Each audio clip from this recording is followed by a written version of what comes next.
I'm going to be doing ice baths for the next 30 days. Cold plunge. You are becoming more resilient. Is the one thing that makes you question everything. Everyone is talking about ice baths and their supposed health benefits, but is it just another one of those health fads, or do they actually work? Well, I'm going to find out. Alright, ladies and gentlemen, this is day 1. The first day I did it on a hike. I felt motivated to start a new challenge, but little did I know what lay ahead of me. I can't feel anything. Oh, by the way, I live in Finland near a lake, so my ice baths are going to be taking place in a freezing lake. Over the next few days, the weather got progressively worse. Oh, I don't wanna do this. And by day 4, it was raining, foggy, and you couldn't see anything. I did not think of this when I was starting the challenge. But commitment is a commitment, so I gotta go in.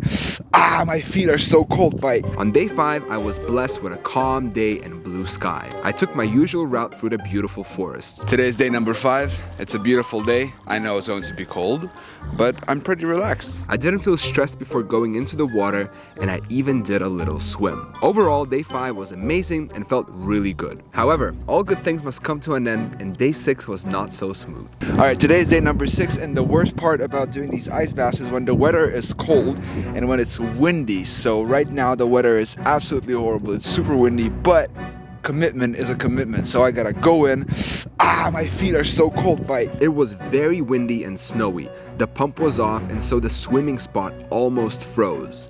But I noticed that there was no longer any shock when going into the water. I was starting to learn how to handle the cold. That feeling when you didn't want to do it and you fucking got in. Let's go! Which led to a pivotal moment on day 7. I met a sweet lady who has been ice swimming for many years. Yeah, she's hardcore. It makes you very alive and you don't feel the cold. I told her about my challenge and she gave me some useful advice. I felt inspired and decided that tomorrow I'm going to stay in longer. Well, good morning. Today is day number 8.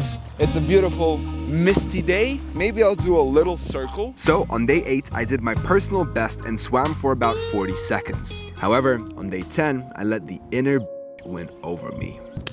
Okay, I don't know.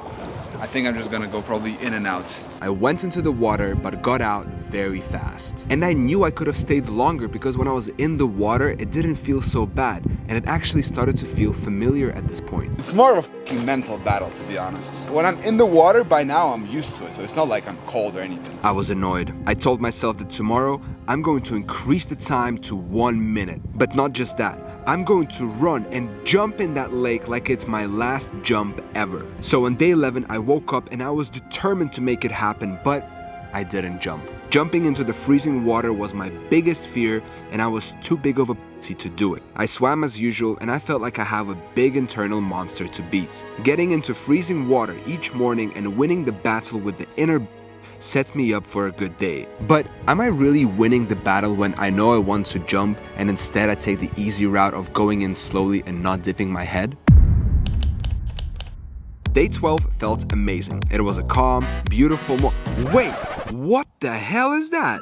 As soon as I turned my back and started talking to the camera, something jumped out of the water. Do we have a Loch Ness monster living in our lake? Guess it was just a friendly pike who wanted some screen time. In the water, it was cold as usual. But I'm used to the feeling now and I can better concentrate on the breath. Today really did feel amazing. More than anything right now, I realized that it's just a mental battle. Day 13 was an amazing crispy morning. Instead of thinking that I have to do this, I'm gonna start thinking that I actually get to do this. I did 15 breaths and dipped my head for the first time. Woohoo! I'm making progress. It actually felt amazing and it seems to be getting better with every day. I was thinking about all the people who can't do this and how truly blessed I am to be able to do this every single morning. This feels so good. Let's go. Day 14 was the coldest day by far. But what happened next changed everything. On day 16, my friend Kevin joined me for a swim. Day 16, and joining me today is my friend Kevin. Yeah. How is your relationship with cold water? I don't know yet, but let's find out. I think it's gonna be cold. Unlike me, Kevin is not a put. You're gonna jump in? Let's do it!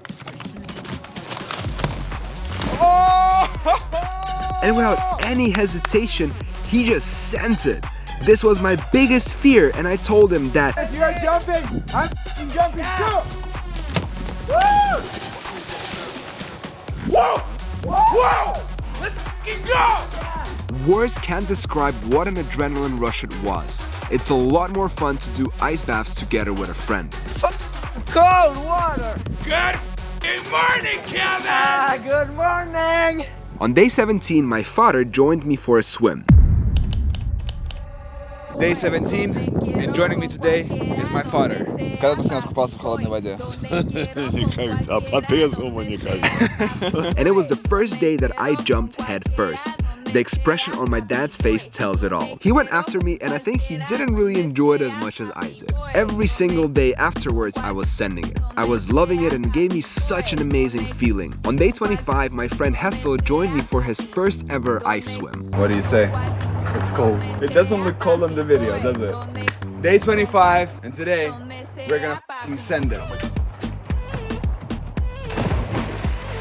He did a very good job for his first time. The rest of the days went by like a breeze. There were very windy days, but with my newly found confidence, it was very easy to just turn off my brain, run, and jump. I fell in love with my new routine of waking up and going to the lake. It gave me a sense of purpose, and accomplishing something hard first thing in the morning sets you up for a good day. But by far, the most important benefit for me in this challenge was overcoming my fear of jumping into the freezing water. And I realized that as with anything in life, once someone else shows you what's possible, magically, you can do it too. In terms of the benefits of the cold water, sure, the cold makes you feel amazing, you sleep better, but for me personally, the adrenaline rush I got from jumping was absolutely insane. Whoa!